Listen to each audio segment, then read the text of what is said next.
بسم اللہ الرحمن الرحیم۔ معزز ناظرین، السلام علیکم and welcome to our channel Voice of Muslims.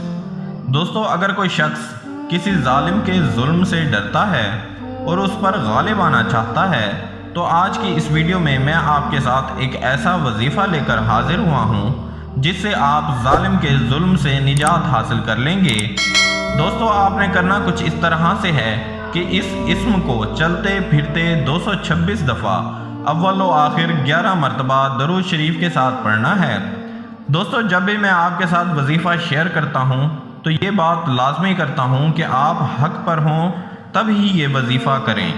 اگر آپ حق پر نہیں ہیں تو یہ وظیفہ الٹ ہو سکتا ہے اور آپ کو نقصان پہنچ سکتا ہے، کیوں نہ کہ اللہ تبارک و تعالیٰ جانتے ہیں کہ کون حق پر ہے اور کون حق پر نہیں ہے۔ تو دوستو، یہ وظیفہ دشمن کے شر سے حفاظت کے لیے ہے۔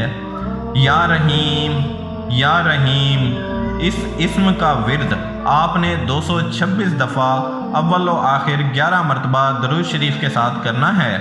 اگر آپ کسی دشمن سے اللہ تبارک و تعالیٰ کی حفاظت میں آنا چاہتے ہیں تو اس نام کی تلاوت کی عادت ڈالیں، جلد ہی آپ کو اصل فرق محسوس کر لیں گے۔